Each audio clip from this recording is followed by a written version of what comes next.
What's up, guys? Finally, the final score has come back to the internet. Yeah, it's been a while. Me and Matthew have had stuff going on for a while. We just couldn't work out the schedules because actually, Matthew's twin brother Matthew is actually joining us tonight because Matthew couldn't be here. Now he's actually a lot more attractive than Matthew is. He doesn't like the Giants, so uh, Well, he is my twin brother, so he ain't that much better looking. he doesn't like the Giants, so that makes him more attractive. Oh yes, he does. That's what Oh, that's yes. what make, that's what makes him my twin. I got you. I got you. Well, we are back again tonight. Matthew, how you doing? I'm doing good, man. A lot been going on. A lot of changes been going on, but hey, it's part of life, and keep trucking. Keep trucking. Keep Sounds like trucking. I think I used to have one of them old hats from the '70s that said "Keep trucking."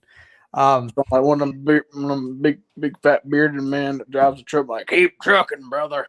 Oh gosh, no truck drivers will ever listen to us Okay. because you just. So tonight we're we're gonna do our main event tonight is a top 10 favorite, and I stress the word favorite NFL quarterback. This is not who we think the greatest quarterback. So all you Tom Brady fans out there, don't go, Yeah. well, Tom Brady's better than so and so. Okay, no. Top 10 favorite quarterbacks. And I can promise you there is no Tom Brady on my top 10 list. I'll go ahead and tell you that. No Tom Brady on my top 10 favorite list. But I will tell you who is on his top favorite. I'm gonna be a spoiler alert right here. Um, One of the top five is Lamar Jackson. How'd you know? That's my number one, dude. Whoa, okay, now that's going a little too far. I thought there was at least three or four, but number one, Number I one, knew dude. it. I knew it. Number one. Finally honest with yourself, Stevie. Yeah. So a lot's gone on since the last time we've been on. Denver Nuggets win the NBA championship, which did not bother me. Either one of those teams Neither, yeah. could have won. Out the Heat, if they'd have won, that would have been fine with me. Um, but yeah, the Nuggets win. I think the Las Vegas, the Golden Knights win the Stanley Cup. Um, Football had the mini camp. They had NFL had their mini camps.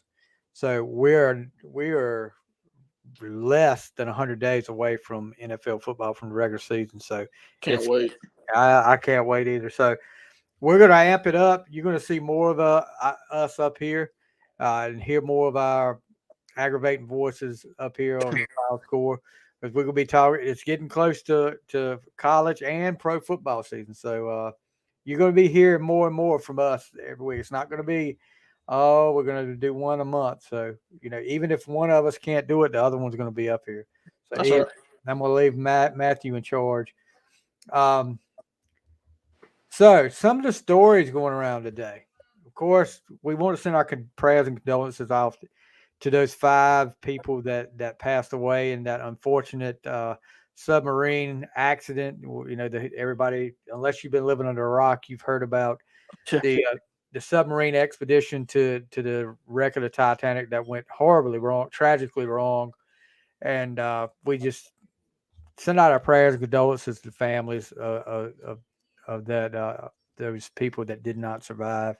Um, Man, I'm gonna tell you though, I don't know about you, Matthew, but I wouldn't do it. More power to those that love to do that, but you're not going to get me in a little vessel, a little tin vessel, going that far. No, first of all, you're not going to get me going under in the ocean anyway, like that, and especially not all the way down to where that was. I couldn't do it. More power to the people that can do that, but I can't do it. I can't do it, bud. I wouldn't have done it either, especially with the chances they were taking. Like Oh yeah. Even the Coast Guard said like if something happens, there's nothing they could do about it. Well, Um, there was a guy on this afternoon when I got home from work talking about it, and he knew two of the people that passed in this accident, and he said he had been down before, and he knew, when you get down that far, even not that far, that if something goes wrong, it's gonna, there's no way you're gonna, yeah, and the only solace you can take. in what happened to them is they're saying that it was instantaneous. I mean, they probably didn't even know what was going to happen. So if it imploded like they said, it was a done deal. They were done.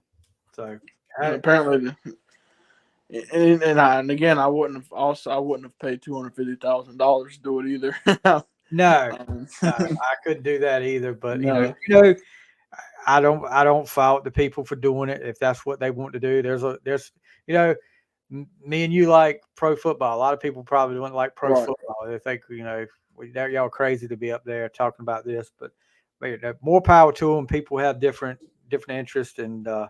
that was something that they definitely were passionate about and wanted to do. So I cannot fault them there for doing it. That's their choices to make. Um, so moving on, Deion Sanders. Have you heard about Deion? He's doing a lot of things, man. But Yeah, Dion's got a little something going on with his foot. Uh, Evidently, he's had some problems with his foot that at one time it was talking about they possibly would have to amputate his foot. But now he says he's set to undergo a procedure to relieve blood clots in both of his legs. He said, I have two clots in my legs, one in my right leg, one in my left leg, which is my thighs. Now I'm having a procedure to try to get those clots. So now I have proper blood flow to the legs so they can fix my toes. That's what's going on. That is it. He also confirmed there's no talk of amputation for his left foot. There's no talk of any of that whatsoever. The doctor was just telling me, worst comes to worst, amputation was going to happen. Uh, yeah, I mean, Dion losing a foot, that would be, I actually saw this story of like a week ago, but I figured it was one of those clickbait stories that wasn't true. But yeah, seeing it on the score, hearing the talk about it, yeah, it's actually true. We hope Dion, I hope this works. You don't want to see anybody lose their foot, and a football coach, than anybody, but Dion, it just wouldn't seem right as fast as Dion was to lose his foot, but things can happen like that. But yeah, hopefully Dion will be okay though. He'd start this first year head coach at Colorado. So you definitely want to see him on the sidelines, no matter what you think of Dion. I know some people sure, don't. yeah. All right, so NBA draft tonight. I don't really keep up with that. I couldn't tell you who was gonna be in the draft. I don't have a clue. I'm gonna look right quick and see what. I couldn't even tell you who the number one pick's supposed to be. I know the Spurs pick first, the Hornets are second, Trailblazers third, Rockets fourth, and Pistons fifth. We won't go through all the whole 9 yards about who's. Let's see who's gonna be number one. Victor Wimbanyama from he's overseas. That he's a center, uh, 7'4", and he can create a wide array of shots from different spots on the court with his superb ball handling skills. So evidently, he's a big boy that can handle the ball and can move around some. So they're talking like he is the next great thing. I know I've heard that, but Yeah, I've heard that too. and none of these guys I could tell you who they were. I'm looking at some guys from overseas. A guy from Jarris Walker from Houston. Uh, Amon Thompson from Overtime Elite. I don't know who that is. Brandon Miller from Alabama. But there was a big trade today, and we don't usually talk about the NBA a lot, but Chris Paul, who's up there in age, but I think he can still do it. Who was with Phoenix and then somehow ended up in Washington. Now he's been traded to Golden State. Golden State gets Chris Paul for Jordan Poole. Let's see. Let's see what else is there. The Wizards are finalizing a deal to send veteran guard Chris Paul to the Golden State Warriors for a package that includes Jordan Poole, a protected 2030 first round pick and Damn. a 2027 second rounder. So we're talking about a draft pick 7 years from now. That's in this. Can't say that I've ever seen one that far off. But the Warriors 2030 first rounder is top 20 protected. So that means it'll be in the top 20 no matter what, I guess. So anyway, Did you see that Michael Jack? Not Michael Jackson. Michael Michael Jackson. Michael Jordan. Michael Jordan was selling the Charlotte Hornets. Yeah, you know why he sold it too, right? No, I don't. I don't know why. I just seen how much. The rumor is the reason he sold it, and which he made a good profit off of it from what he bought it for to what he sold it for. He made a really good profit. But the word I'm hearing is that he's losing so much money on his NASCAR team with Bubba Wallace that he had to sell the Hornets. That may be hearsay, but I sure what was the word is going around. It may be, but it sounds like to me if you were losing money on the NASCAR Bubba Wallace, it seems like you had to take care of Bubba Wallace. Yeah, take care of the NASCAR situation. You need to tell them, yeah, you better straighten up, dude. Yeah, for sure. I mean, if you got one driver, yeah, I don't know, but that may be, they may not be so, but that's sure what I was hearing a couple weeks ago. I heard that was why he was going to sell it. So the Celtics traded Marcus Smart to let's see, there's another trade there. I know some people were upset about it. I'm not even going to try to say this guy's name. That Kristaps Porzingis. Oh, I didn't do that so bad. It's coming to the Celtics from the Wizards. Marcus Smart going to the Grizzlies, and then to the Wizards, Tyus Jones, Danilo Gallinari, Mike Muscala, and a 2023 second round pick. So it's not a pick from 2030. So yeah, you might be able to actually use that. Jeez. So the Smart kid though was like a Boston Celtics staple too. That kind of surprises me, but I guess with them having such a lackluster performance in the playoffs, they wanted to get somebody they thought another star in there, a better caliber player, I guess. But I don't know. And of course, Bradley Beal from the Washington Wizards, he ends up going to the Phoenix Suns. So now the Suns are one of those super teams, I guess is what you call them, and I guess they're gonna already projected to win it all. So I don't know about that. You got to play on the court, not on paper. Yeah, that's right.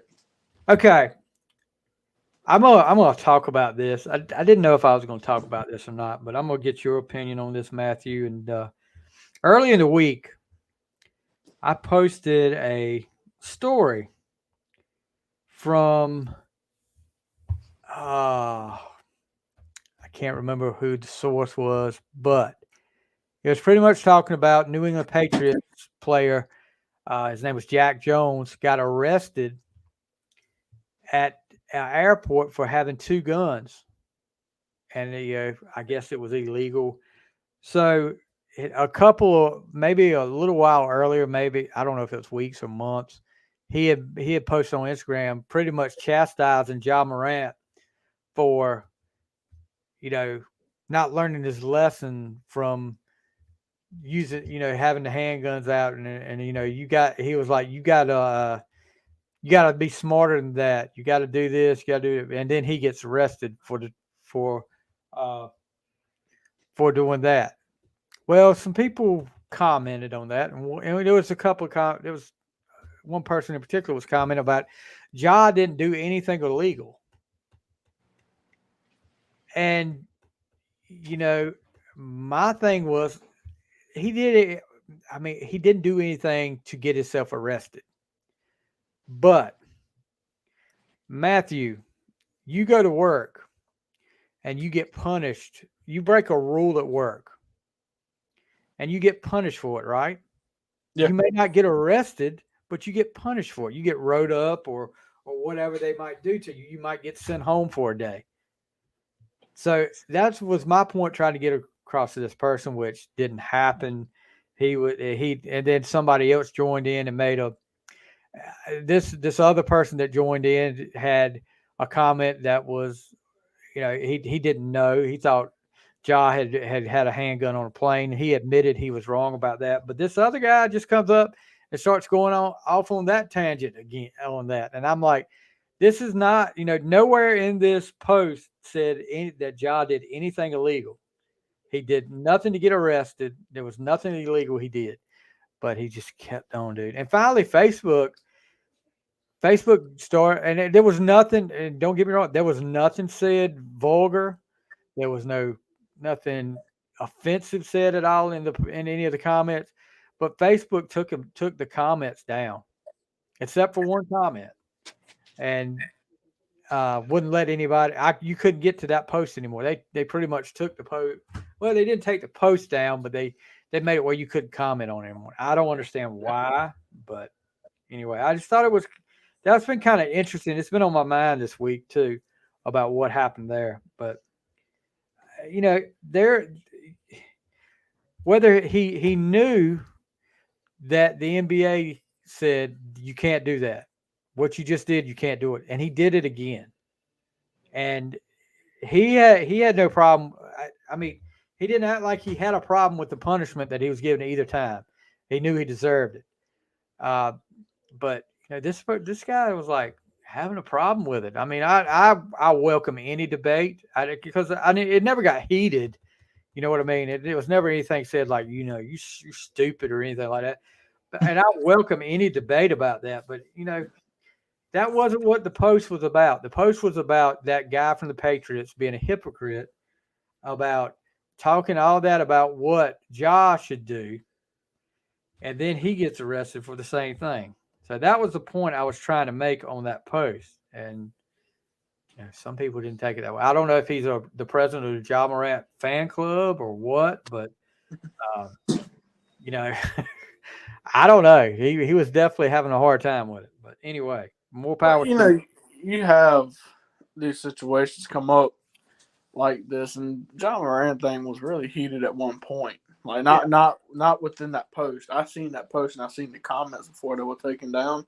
yeah, Um, no, John Moran didn't do anything illegal, but if you work somewhere and the rules are you can't talk on the phone while at work, yeah. that's not illegal either. But No, it is against the rules at work. it's against And work rules. exactly, and you ain't gonna get arrested for talking on the phone at work, but you will have some consequences to it. Be repercussions for what you do when you break the rules Exactly, at work. You will have repercussions. That's at every job, unless you work for yourself, and then you can't punish yourself. Uh, exactly, and I mean, I think Jack Jones was correct. I mean, yeah, you need to learn from your mistakes, but I think it was hypocritical. I mean, it was pretty I mean, it hypocritical. terrible. I mean, did he not think about that post before he headed to the airport with two handguns? I think he did. I think I put it this way. I think John Moran knew what he was doing. I think Jack Jones knows what he was doing. It's all about clickbait these days, and it's all about things going viral, things what people call cloud. Yeah, but you want to get in.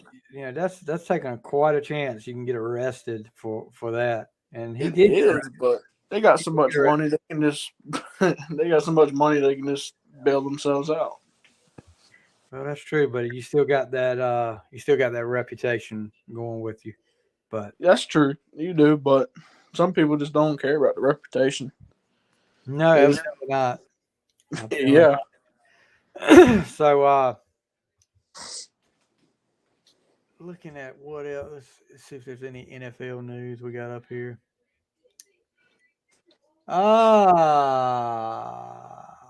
Somebody's already tore ACL. Let's see. Saquon Barkley. No, No, no, I'm just you kidding. you would not be that happy right now if No, I wouldn't. that happened. New York Jets safety Chuck Clark is out for the season after further testing confirmed he suffered a torn ACL in practice earlier this month. He was acquired from the Ravens in March for a late 2024 draft pick and was expected to be a starter So, Wow. you always hate this, and I know it's a chance you take, but you've got to do these off-season workouts, and you never know what might happen. But you hate to see that happen. Yeah. And evidently, there's a big feud going on right now with the Chiefs and the Bengals, because Travis Kelce has sent a message back to Jamar Chase following Chase's comments about Patrick Mahomes. This is Kelce said on his New Heights podcast. I thought it was a little bold. Mahomes is a two-time league MVP, two-time Super Bowl MVP. To say Pat, who is like, I don't know. I guess Jamar Chase said, Chase said last week that Bengals star Joe Burrow is the NFL's best quarterback, adding Pat who, after being told that Burrow Burrow himself ranked Mahomes ahead of him. And Burrow even said, I don't think there's any argument right now in saying that Mahomes was the best quarterback. Kelce said, it is what it is, dog. Who doesn't love some good locker room banter? Shout out Jamar Chase for holding it down for his QB, but don't you ever disrespect Pat Mahomes now. If you want to talk your pimp, just better back it up. But now you listen to this. Burrow has led since the AFC title game twice in the last two seasons. It's 3-1 as a starter against Mahomes, including the playoffs. So he does seem to have Mahomes' number. And last year, that was questionable in that AFC Championship game with the Chiefs and the Bengals about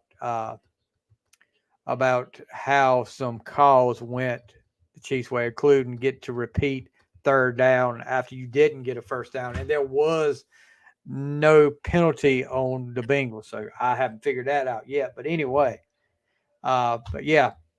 So there's a lot of talk about who's the best quarterback in the NFL right now. And, of course, people are going to say Mahomes because he's had the most success right now. But what we're going to get into tonight, perfect segue into what we're going to get into tonight, is who we think our top 10 favorite quarterbacks of all time are. And I know Matthew is going to have – I know at least one Matthew's going to have up there, and I'm kind of wondering about the other 9. But and this guy will probably be number 1 anyway. But Yep, you're right. I knew You did. I didn't even know 9 other quarterbacks. I had to go and Google and search 9 quarterbacks that played in the NFL. Are you serious? No, no. I was getting ready to say. No, I'm sure. If I did, you think I'd admit that on air? I was getting ready to say you're supposed to be my co-host, and you don't know 9 other quarterbacks in this. Yep, nope, didn't know none. I'm gonna have to rethink my co-host. Let's see. Number 2, Steve Nash. Number 3, Tiger Woods. All right, so we're gonna get right into it. Like I said, guys, this is our top 10 favorite, not greatest. So, don't give me the New England Patriots sob stories or Tampa Bay sob stories out there. So, all right, Matthew, I'm gonna let you lead off with your number 10. All right. Hold on 1 second. Let me pull it up.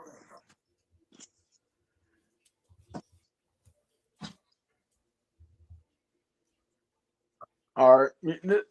Some of these might surprise you because these are some of them are before my time. That's fine. Growing up listening to all these, listening to other people talk about them and watching videos and hearing NFL history stories about them. My number 10, John Elway. Ooh, okay. Anyway, he's a legend, man. I mean, I'm not saying he's the best. Again, I'm not saying he's great. No, he's not. Best. Well, I can honestly tell you, he was not on my top 10 list. As a matter of fact, if we ever do a top 10 most disliked quarterbacks in the NFL, he would be on my top 10 list. So, Yeah, I won't agree with your choice on this one though. Yeah, but it's your list. Yeah, John Elway definitely. He's an iconic. It's an iconic name, man. Like you I talking can the see Broncos. why. I can see why you would pick him though. I can't make the argument. The one of the arguments that I have for not liking him, and this is just a little minute thing. He didn't get off to a good start with me because he dictated where he was going to go in the NFL draft. And I know we'll talk about somebody else later on that dictated where he went in the NFL draft.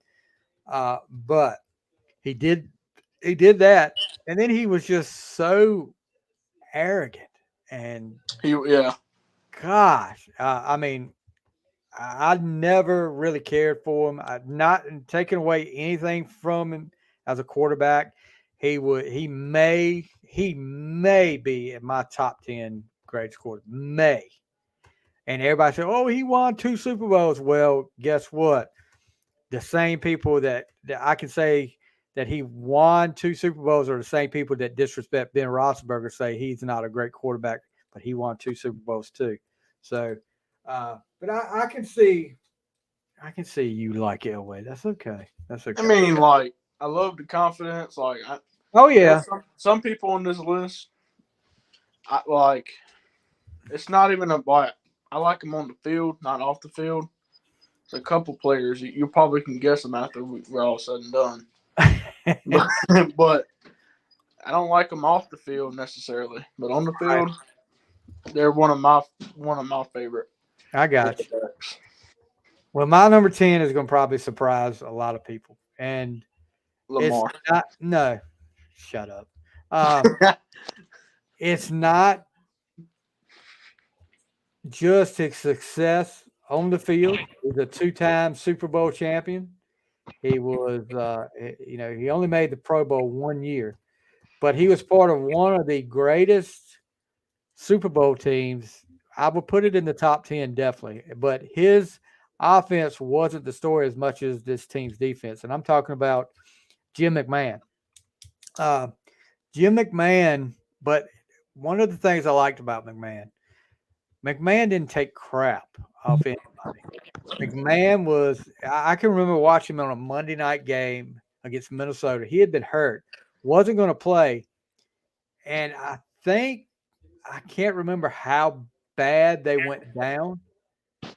Uh, but he came in that game and did like, I want to say he threw like 3 touchdowns just right away and led them from so far back that, and they ended up winning. Of course, he was at the helm of the offense with the 15-1 Super Bowl season in what 85, and there was a lot of controversy with him. You know, he wore the headband that said Roselle on it. He would make a little controversial thing. He mooned journalists Super Bowl week, who inquired the status of his injury because he had a injury on his buttocks, is what they said. So he mooned them to show them that his buttocks were okay. Um, and then somebody they made up a story that a local television station reported that he had called women in New Orleans sluts, and and the announcer later admitted it was made up. He received death threats for that, and he said it got so bad that during practices for the Super Bowl that week he had to wear different jersey numbers. So Oh wow. and a lot of people don't talk about it too, but the next year they were 14-2. And they McMahon got hurt early in that year by one of the cheapest shots you'll ever see in a field. Uh, Green Bay playing the Packers, and Green Bay nose tackle Charles Morton grabbed him from behind and body slammed him to the turf. And this was probably 2 to 3 seconds after the play was over with. It was so obvious it was intentional that he was sent out there to do that. But uh, yeah, so that kind of put a damper on his season that year. But McMahon was so funny and so entertaining. He's my number 10. All right, Matthew, you're number 9. You're muted, by the way. I don't know if you can hear me. There you go. You're back. Who's your number 9? Number 9. I can't wait to hear this. Eli Manning. Bull crap. Stop it. No. All right. I'm just having a little fun. I know better than that. 3-time Super Bowler, Otto Graham. Otto Graham. Yep. Yeah, you really Cleveland Browns. You're really picking for you. What made him one of your favorites now? The way he passed, man, his passing average. Heck of a thrower. I remember seeing videos of him. This is long, straight shot pat throws. What? I'm talking about the straight throw. I know exactly what you're talking about. Watching the videos of him. Yeah, I mean, this is direct. I don't know. It was just impressive watching him throw videos. I mean, not throw videos, but throw the football. Otto Graham. So you picked the Cleveland Brown. Yeah. All right. Didn't know any better at the time, but I've always remembered him. I got you. So my number 9, and this is the guy that I really didn't care for that much while he was playing, at least at first. But I got, I learned after seeing how tough he was, because some of the beatings he took on the field, and to still get out there and do what he did, do what he was doing, and his teams went to 4 straight Super Bowls. Didn't win any, but they went to 4 straight, and you got to. He was doing something right with that day. I'm talking about Jim Kelly with the Buffalo Bills. Started out his career, he comes out of Miami, Florida. Started us out in the USFL. The first incarnation of the USFL started, and a lot of these players are going to the USFL instead of NFL because the money's better. Yeah. So he goes to the Houston Gamblers after he sees he's been drafted by Buffalo. And he made the comment when he was in Houston, what do you think I want to go to Buffalo in that cold or something like that for it?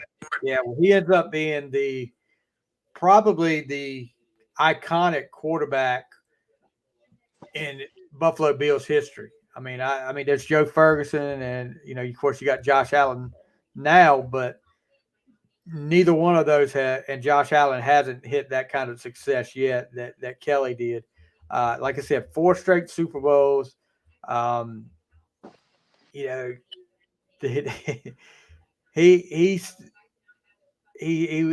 say that Kelly's agent asked whether there were any teams he would not play for. Kelly, who disliked cold weather, listed the Vikings, the Packers, and the Bills.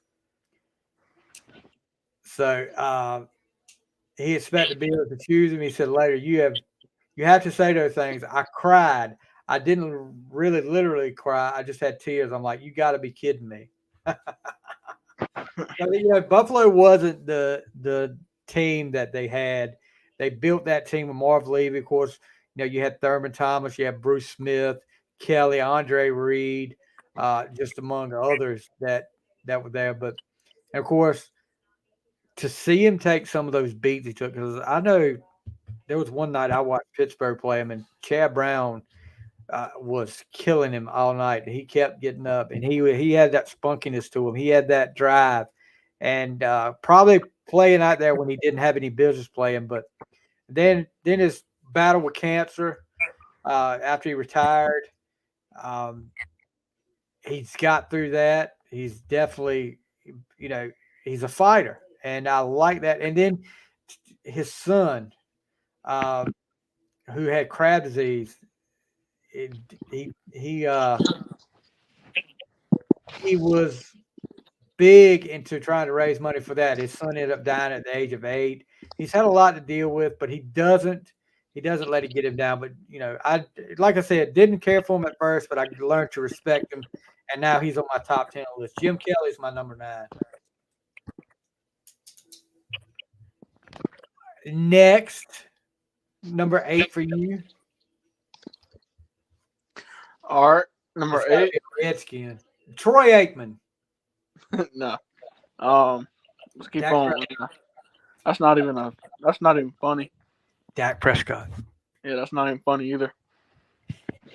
Um, you talking about the worst quarterbacks of all time, or are we talking about the favorite quarterbacks? Oh, okay. A lot of Cowboy fans out there listen to you. I don't care. I hear you. All right, this guy can end up on the top 10 best quarterbacks of all time, especially when it comes to the playoffs. I think Playoffs? impressive, and I'm sure you could agree with me. I don't care if you do or not. Joe Montana. No, I can't. I can't disagree with you there. You said you can disagree. No, I can't. I Oh, can't. can't. Yeah, can't. Yeah, Yeah, I can't disagree with you there. That's heck you of know, a player, man. I'll never forget watching him play. It's impressive, man. Montana Take doesn't get enough credit for what he did. A lot of people want to talk about all these young bucks now, like Yeah, Holmes and Burrow, and others that are so great, but nobody played better in the playoffs than Joe Montana did. That stretch he agree. had, and you can debate me, argue with me all you want to. And I was not a 49ers fan back then. Matter of fact, when Leonard Marshall hit Montana in that NFC Championship game, I was pretty happy at the time. But Montana was clutch. I mean, you look at everybody talks about the catch with Dwight Clark, but what impressed me more was um, the second Super Bowl they played against the Bengals, where they're down 16-13 with what 2 minutes left. Joey Bowlam, Dan Marino. Uh, sorry, bud.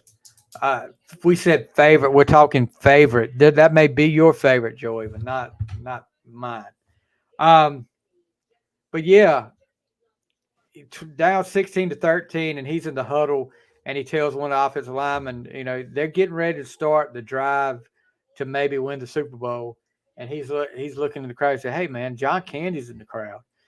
And that Harris Barton, that was the offensive lineman. He was like, "You're sitting here, get ready to start this drive, and you're talking about John Candy." And of course, the rest is history. He goes on and hits John Taylor with a touchdown pass to win it. It ends up winning the game. So yeah, can't argue with Montana. I can't argue with Marino either, Joey. But Marino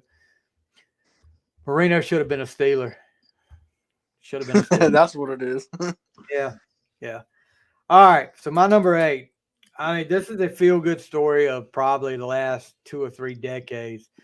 A guy that is like on a practice squad, actually stocking shelves at a grocery store, and ends up, this first year starting quarterback after he's a backup quarterback, and his starter goes down. He ends up leading this team with hardly any experience, leading this team that has virtually no Super Bowl playoff experience or Super Bowl experience uh, to the Super Bowl and a Super Bowl win. I'm talking about Kurt Warner.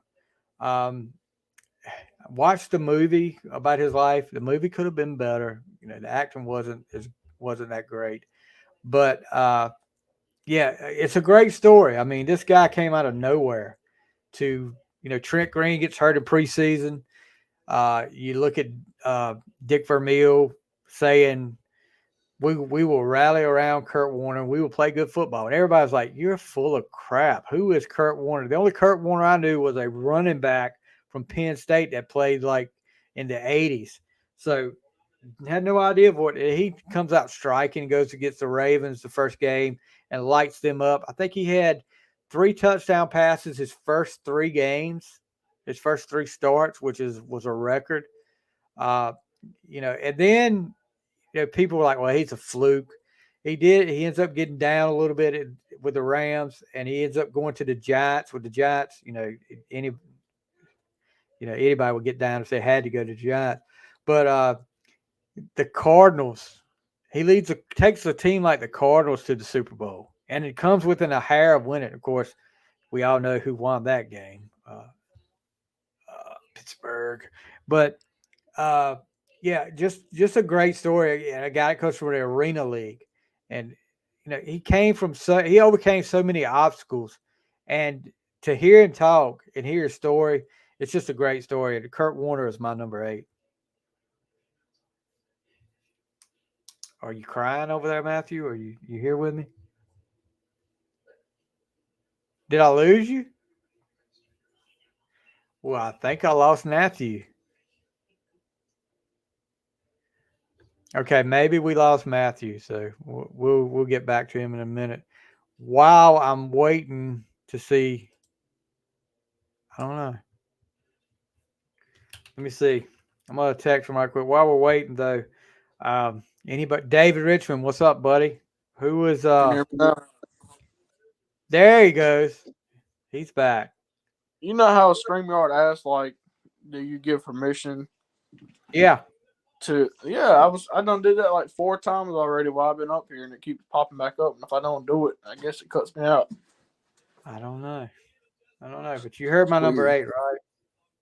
Yeah, Kurt Warner. Kurt Warner. Okay, so Yeah. we're down to your number 7. Man, I was ready for this one. Oh, great. And the reason why he's so high up is because I don't personally remember it. But he's the start of the New York Giants' unbelievable Super Bowl wins. Phil Simms. Oh. One of the reasons why I like the Giants. Yeah, I don't have anything bad to say about Phil Simms. He had an incredible game in the Super Bowl against John Elway and Yes. and the Broncos. They end up winning 39-20. And I forgot how many passes he completed in that game. It was like I want to say he set a Super Bowl record. Dude, it was like, He completed 22 of 25 passes, so he only had 3 incomplete passes, which is incredible. But yeah, and he was actually the first quarterback to use the phrase, "I'm going to Disney World," following the Super Bowl. yeah. Now his son, Chris Sims, don't really agree with a lot of his views. He's on Pro Football Talk on like an NBC network. Don't agree with a lot of Chris Sims' views, but and he never sniffed his dad's success. I know he went to Tampa Bay. He got hurt so bad they had to take out his spleen, and they say that was he would have never got to the caliber of player his dad was. Did we lose you again? Nope. There you go. There you go. Right. Yeah, Right. I mean, I agree. I don't agree with a lot of Chris Sims stuff either, but his daddy though, I definitely agree with him. Daddy was good. Yeah. All right. So my number 7, all I'm gonna say is Omaha. Yeah, Peyton Manning. You know this guy, and let me tell you, not just his demeanor on the field, his demeanor off the field, how he can joke and carry on. His personality is a lot of what got me. I mean, talented guy, probably one of the greatest quarterbacks in the NFL. I mean, he holds so many records. He led the Colts and the Broncos to 2 Super Bowl appearances each.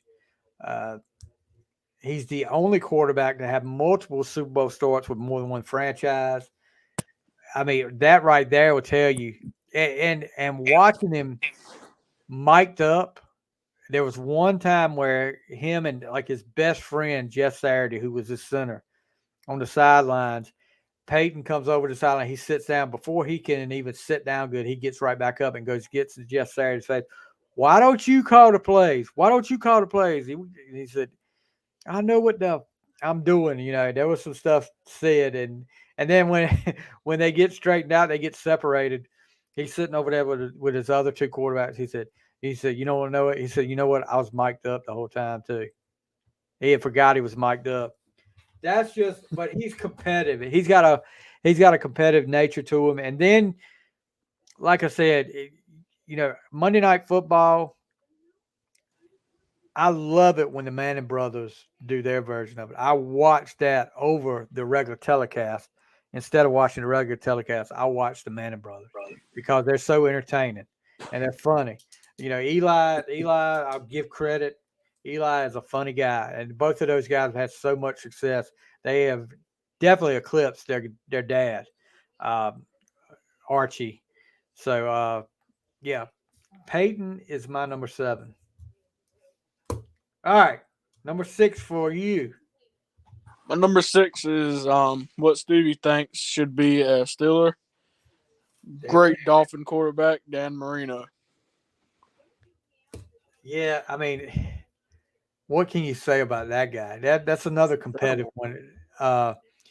And like I said, should have been a Steeler. The Steelers had him right there where they could pick him, but between and I'm not so sure Don Shula and the Dolphins didn't start those rumors. But Marino was right in their backyard at Pitt. All they had to do was take him, and he was picked. And I'm looking up the guy we drafted instead of Dan Marino. And when I tell you his name, let me see. I know his name, I think, but I want. Whoever it is, Steelers probably kicked themselves in the butt. Oh yeah. Well, look, all the other teams ahead of them did too. Yeah. So let's see here. What year was he picked? 83? Yeah, it had to be 83. Yeah, that was it. The year of the quarterback. Marino got picked 27th. He was second to last pick in the first round. We picked Gabe Rivera, a defensive tackle from Texas Tech. Now, he would have never got up to that caliber that Marino was. But he was slowly came on. He got 2 sacks in the first 6 games. On October 20th, 1983, he was paralyzed in a car wreck. Driving while drunk, he crossed into another lane and collided with another vehicle. So he never played again. But yeah, I mean, you look at these guys that were picked ahead of Marino. The Raiders picked Don Mosbar. The Bengals picked Dave Remington. The Jets picked quarterback Ken O'Brien. Let's see. Mike Pitts went to the Falcons. Tony Eason, quarterback to the Patriots. The Patriots could have had Marino. Of course, Jim Kelly by the Bills. The Lions picked James Jones. The Bills picked Tony Hunter. The Packers picked Tim Lewis. I mean, you could have had the Giants could have had him. Terry Kennard, which he ends up having a pretty good career. The Chiefs picked Todd Blackledge 7th instead of Marino, and Marino goes 20 picks later. Yeah, there are a lot of teams that passed on Marino that probably could kick themselves right now. But yeah, definitely a good pick there, Matthew, number 6.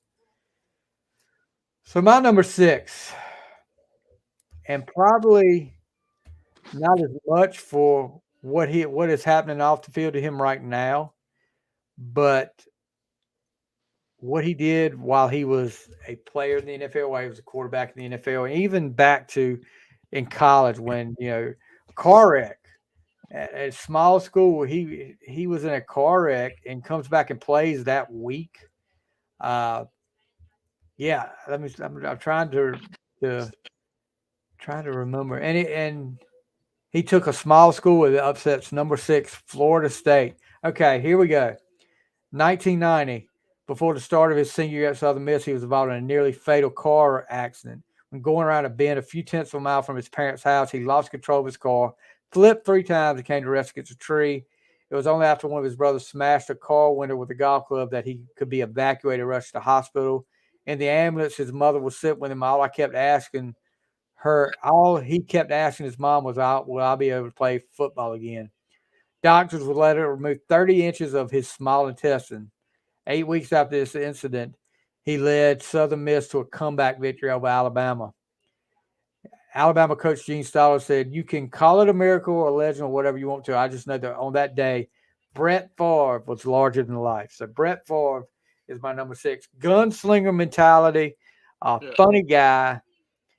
He tried to make plays that, he took chances. He tried to put the ball in places other people wouldn't. And sometimes it didn't work out, but a lot of times it worked out. Super Bowl champion, went to 2 Super Bowls with the Packers. Of course, ends up leaving the Packers with the whole Aaron Rodgers thing, then to the Jets, and then ends up with his career with NFC North rival Minnesota Vikings. But and now what's going on off the field, that's a whole different thing. That kind of dampens my like for him, but you can't take away what he did as an NFL quarterback. He was one of the best of all time. But Brett Favre is my number 6. Good Number choice. 5. Number 5 for you. Again, talking about people who may not be the best off the field, but I'm talking about the biggest crybaby in NFL right now. I'm not sure about back then, but growing up, like a few years ago, it was so fun to watch Aaron Rodgers throw the ball and like direct hit their chest. Like I don't care how far it is, how short it is. He can just throw that ball so straight. Yeah. It was scary. Like I was like, how does that not hurt? Ain't but so much chest pads can do. But the way that guy can just sling that daggone ball was ridiculous. And I'll never forget it. Aaron Rodgers. I got you. So Yeah, you like going sitting in the dark and meditating too, don't no, you? I didn't say all that. I'm talking about on the field. Unless they turn the lights off in the football stadium, but that's not completely in the dark. I got you. Aaron Rodgers, number 5 for you. All right. As a football player, he's impressive, man. Like, Yeah, he is. Nobody can take that away from him. no, not at all. All right. So my number 5 is going back. This is a throwback again. And he was the playboy back then for the early 1980s, but he led this team to a Super Bowl win when a lot of people thought he wouldn't. This group, I mean, and I don't think he gets enough credit for what the numbers he put up and the years he played in this league. But Joe Theismann, of course, everybody remember Joe Theismann for Lawrence Taylor breaking his leg, but Joe Theismann was the catalyst behind those Washington Redskins teams that were so successful in the early '80s. And a lot of people don't realize his name is actually Joe Theismann, but he changed it to Theismann in college to rhyme with Heisman because they were pushing him to win the Heisman as quarterback at Notre Dame. So, yeah, one of the biggest plays of that Super Bowl against Miami that they won was Redskins were losing by 4, and they were deep in their own territory. He throws the ball. It was tipped in the air by Kim Bocamper, and it was a sure interception and would have been a touchdown and probably would have sealed the deal. But Joe Theismann goes up and gets in the way and knocks the pass down and saves the game for the Redskins. The Redskins go on to win 27-17. Of course, everybody remembers everybody talks about John Riggins for good reason. That playoff run he had that year was incredible. But without Joe Theismann at quarterback, none of that happens. I mean, he had 25,000 yards passing, 160 touchdown passes, and 2 Super Bowl appearances. But he was the quarterback that started it all for Joe Gibbs with Washington. And Joe Theismann is my number 5. Good choice. Oh, yeah, I'm sure you. I've got a Facebook user. I don't see I don't know who it is, but it says very underrated. So identify yourself. All right, Matthew. We're in the top 5 now. Number 4 for you. This guy almost took the Giants. Okay, I don't know how to phrase this. This guy almost took the Giants away from my favorite team. He was incredible with the Saints. The Oh, Saints miss him to this day. yeah. Drew Brees, man. People didn't think he was going to be nothing because how short he was. What's wrong with short people, man? Nothing. But you know how people Oh, I feel, know. oh, he's a short quarterback. He ain't going to be able to throw it over them big 6'8" Oh, yeah. guys. Nah, man. He was incredible to watch. Definitely didn't phase them. You know, they get a Super Bowl win. The only Super Bowl win in Saints history. He goes on to break so many records. But actually drafted by the Chargers. And because I remember that year they drafted LaDainian Tomlinson in the first round. And then right at the start of the second round, they get Drew Brees. And then I don't know if it was something with him between him and Schottenheimer, who was the coach for the Chargers at the time. But Schottenheimer decides he wants to take Phillip Rivers, and there's a quarterback controversy. And then you pretty much know Brees is gone. He's going to be gone after, and he has an impressive year. But the last game of the year, he ends up with a terrible shoulder injury, and you're thinking this is going to affect him. This is going to cost him a lot of money in free agency. But it ended up working out pretty good for him. Yeah, you know, like you said, the Saints definitely miss him right now because they haven't had an answer at quarterback. And I know it's only been a short time since Breeze has been out, but they're having a hard time with their quarterback position right now. Most definitely. It was just like when he retired, it was such a big flip. It was like a switch. It definitely was. Definitely was. What's up, Dave Richmond?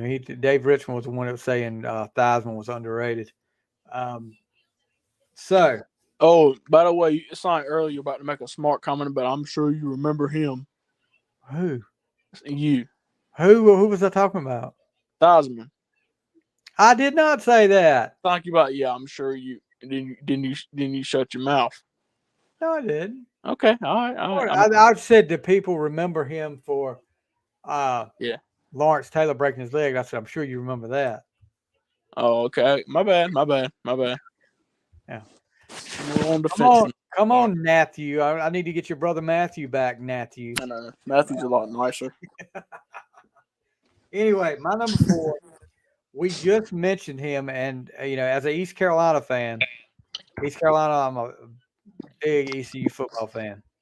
But this guy was at one of the rivals for ECU, and I remember going to an actual college game, watching him play, and he was just like, I was so impressed because he had been there 2 years when I saw him, I think, and he was just like a coach on the field.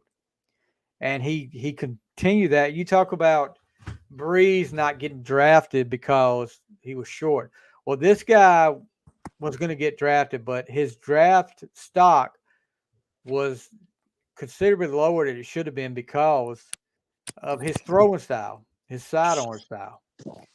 Oh, Brett Favre out of Southern Miss. That's what we all know about Brett. Being ECU fans, we know about Favre. I remember the first time hearing Favre's name at Southern Miss Day on the radio, and I was like, what is that Favre? But anyway, my number 4 is Phillip Rivers. And, of course, I went to watch him play. I'll never forget New Mexico State and NC State playing. I was at that game, and Rivers carved him up. He did a great job at NC State. And then gets drafted by the Chargers, which, you know, there was a lot of talk going into that draft about, well, he's got like a hitch, and he ends up getting picked 4th. So it didn't hurt him too bad. The Chargers really wanted him, and he has a great career with the Chargers. Unfortunately, never I think he got as far as an AFC Championship game, and that was as far as he got. Never got to the Super Bowl. Liked to talk a lot. He likes to talk a lot of trash, but he's an emotional, competitive guy, and I like that in a player. Probably shouldn't have. After the Chargers, probably should have ended it there and not went with the Colts. They had a decent year, but I'll always remember him as a Chargers quarterback, and you know, Phillip Rivers is my number 4. So number 3 in the top 3. Here we go. We're getting closer to Eli. Getting there. Who's your number 3? Number 3 is Omaha. Omaha. Peyton. Peyton You Manning. got the Manning brothers in the top 3. Yeah, of course. Of course. All right, let's hear your views on Peyton. Just very competitive. He was the one that showed me dude, his competitivity. If that's a word, is that a word? Look it up. Competitivity. We're gonna make that a new word now. Yeah, I make up words a lot. Competitivity. Competitivity. I don't Sounds good to me. competitiveness. Yeah. His competitiveness, man, was just incredible. Tough. Couldn't get hurt.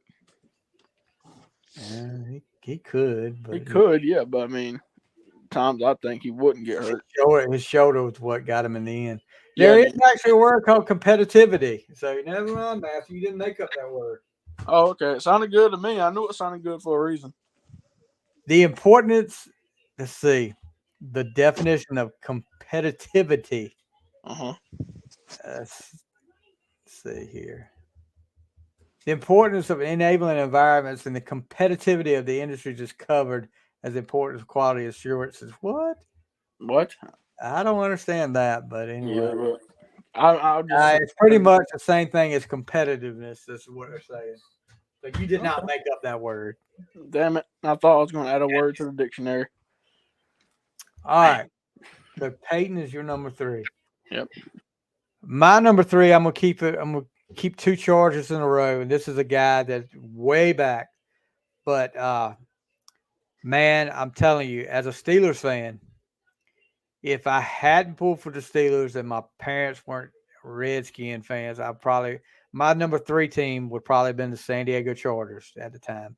And their quarterback at the time was out of Oregon University, Dan Fouts. This guy could put him up. And this was Air Coryell. This was the high-powered offense of the NFL at the time. He had receivers by the yin yang. He had John Jefferson. He had Charlie Joyner, Wes Chandler. He had Kellen Winslow. This guy could put up numbers. And I've talked to a teammate of his. I've actually interviewed on the Final Score, Hank Bauer, and just talked about how incredible Fouts was.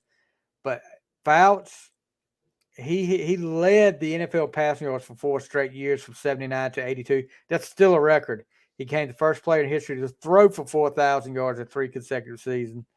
And he set career records for the most 300-yard games and 400-yard games. But the thing with those Chargers team, they could score 40-some points and still lose because their defense was not good.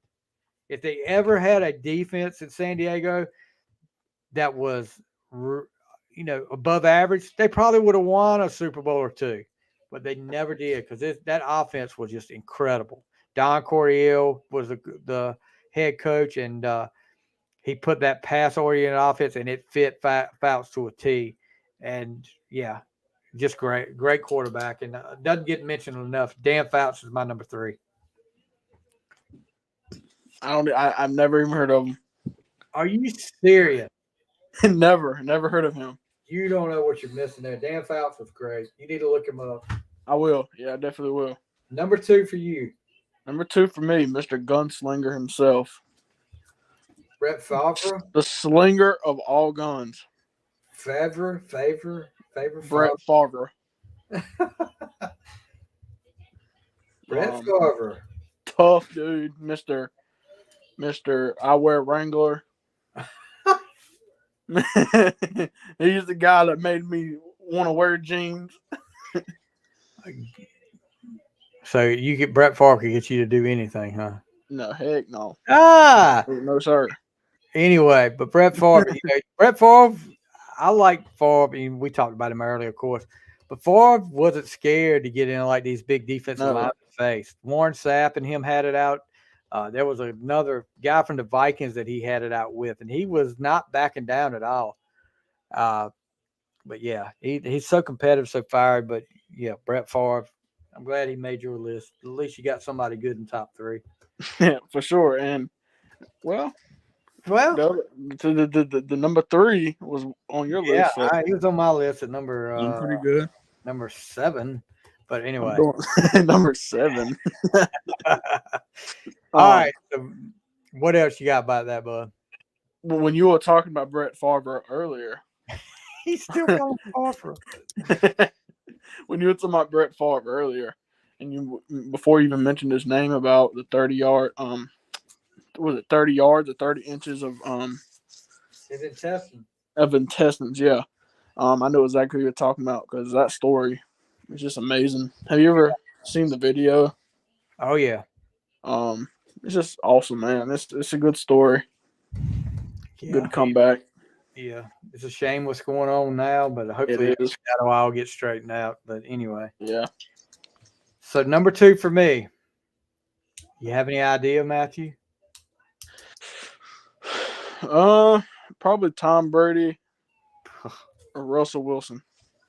Oh, jeez. Whatever. Number 2 for me. Big Ben Roethlisberger. I do not disagree with you there. The first, I remember watching the draft when he got picked, and I was like, what the heck is a Roethlisberger? Comes out of Miami, Ohio, and, I'm like, I wanted Rivers. I wanted us to get Rivers, but unfortunately, he didn't follow that far.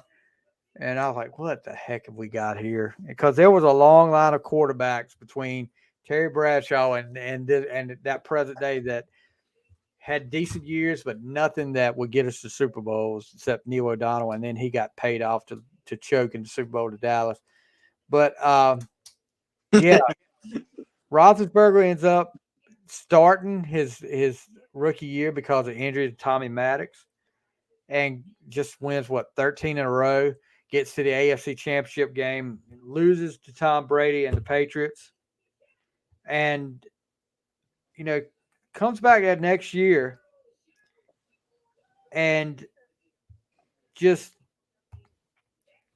doesn't have the greatest year. He was hampered by injuries, but the last half of the year when the chips were on the table and they had to do what they had to do, he puts it all out there. They go on a winning streak and go from the 6th seed, winning 3 games on the road in the playoffs, upsetting Peyton Manning and the Colts in a barn burner of a game, and wins the Super Bowl his second year in the league. He goes on to win another Super Bowl, appeared in 3 Super Bowls, and believe it or not, Matthew, you know the reason why he wears number 7? No.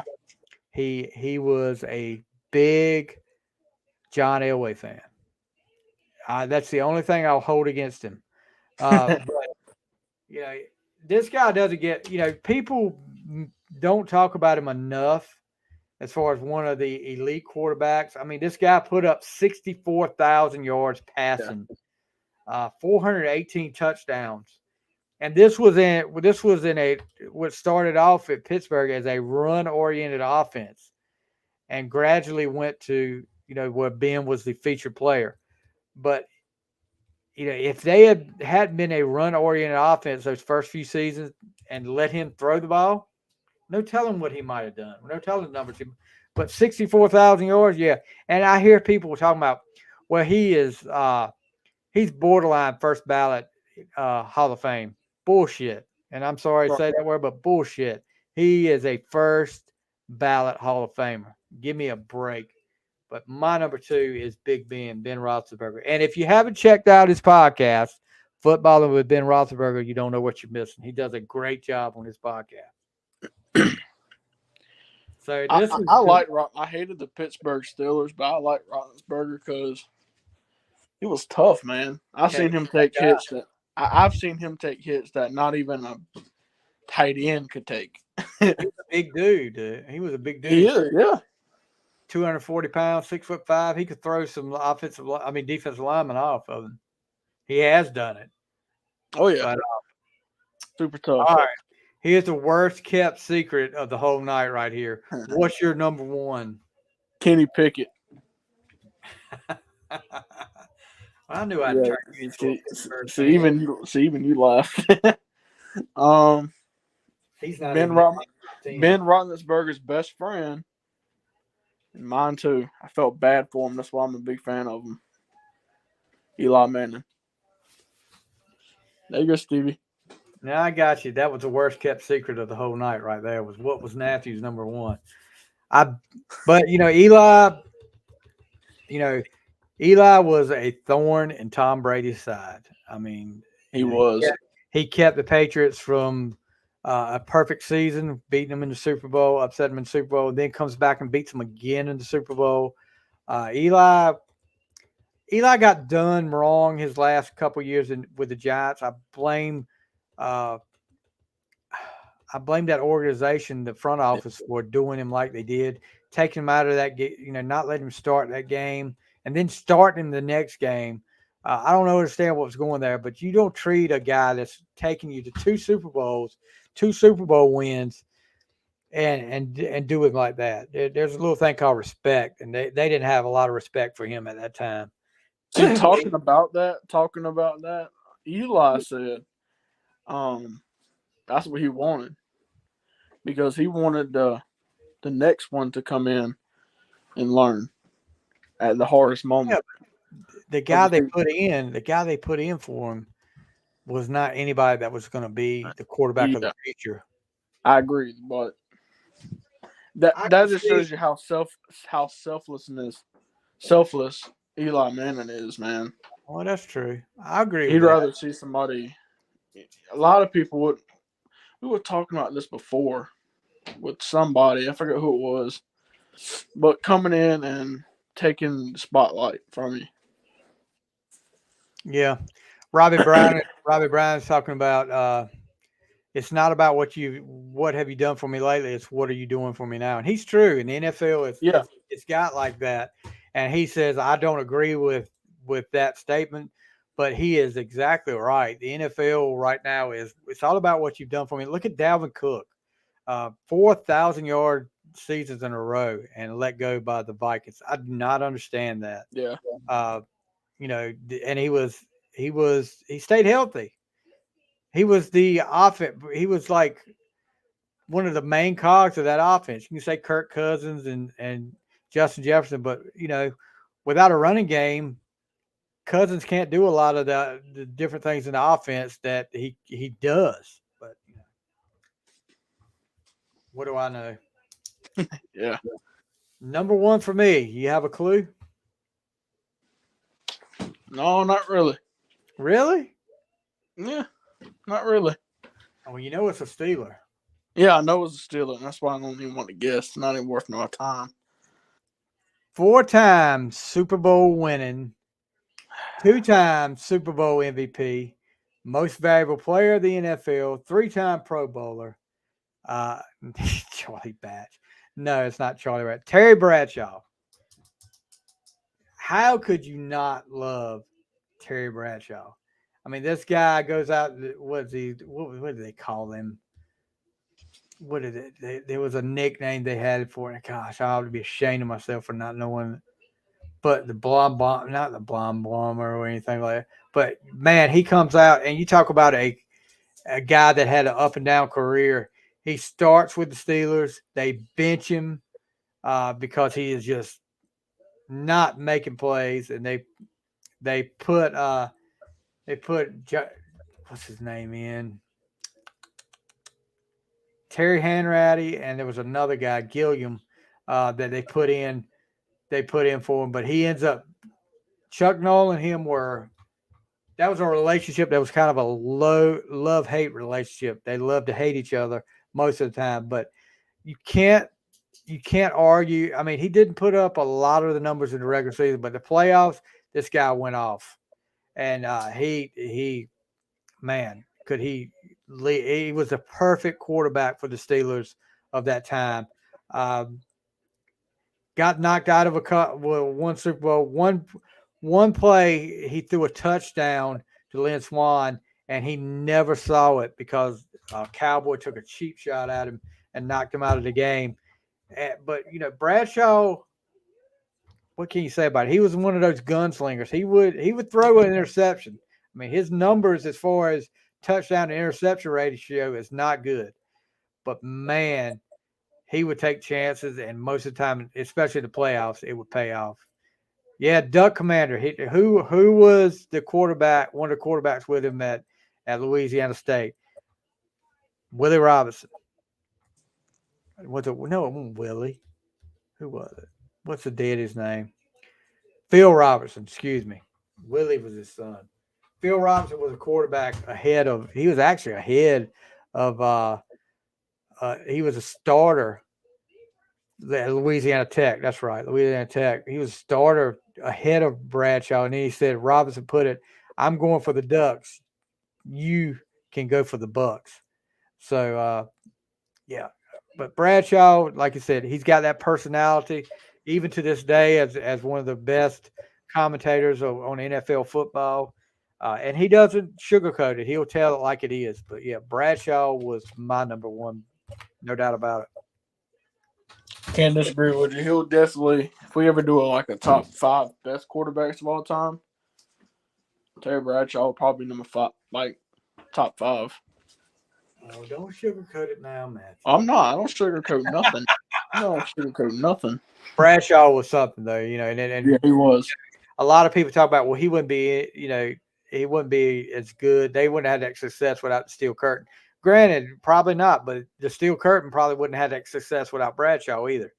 One scratches the other back. So Bradshaw, but let's redo our list. Let's look at it right here. Matthew's list. Number 10, John Elway. Number 9, Otto Graham. Number 8, Joe Montana. Number 7, Phil Simms. Number 6, Dan Marino. Number 5, Aaron Rodgers.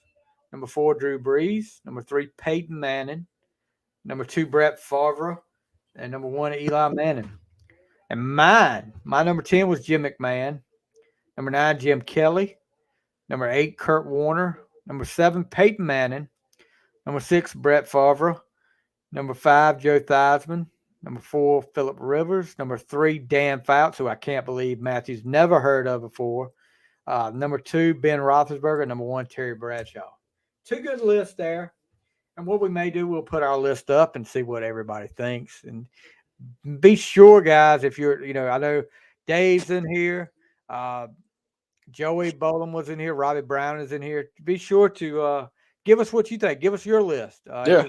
Top 10 or top 5, whatever you want to do. Your top 5 favorites. Now, this doesn't mean greatest. And this has got to be Robert Matthews right here. Let's do a top 10 Memphis Grizzly guards.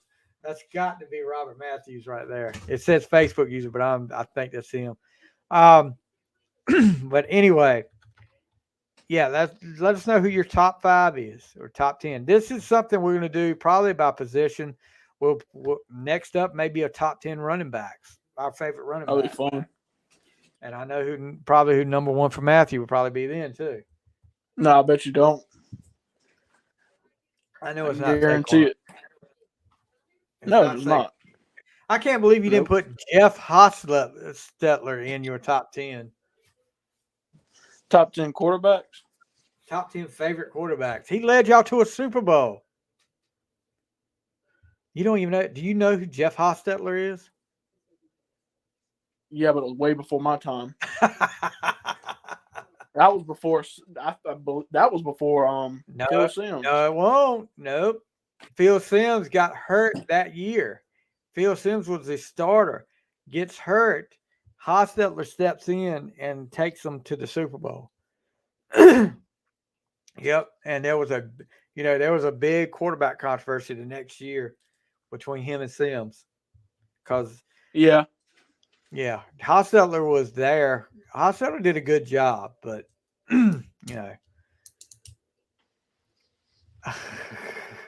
somebody said Otto Graham. Come on, Matt. Who that's said not that? Matt. That's Nat. Matthew. Yeah, that's Matt. Yeah, Matt wouldn't have said that. All right, guys. Matt wouldn't have said some shit like that. Jay Schrader, Redskins.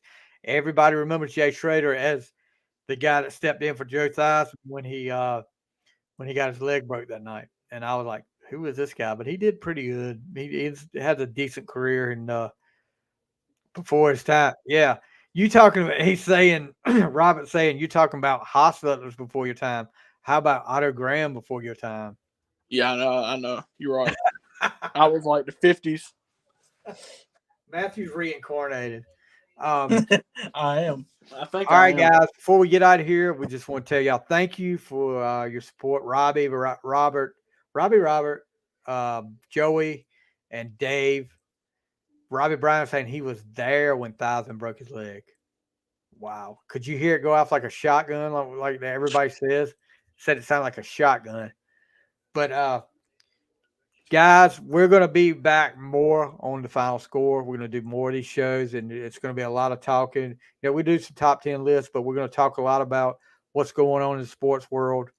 We'll have some interviews. I've got an interview in the can right now that not in the bathroom, but back up that I'm going to be putting out soon with a legend of the NFL, or one of these guys that you see every year during Super Bowl time, at least during Super Bowl time.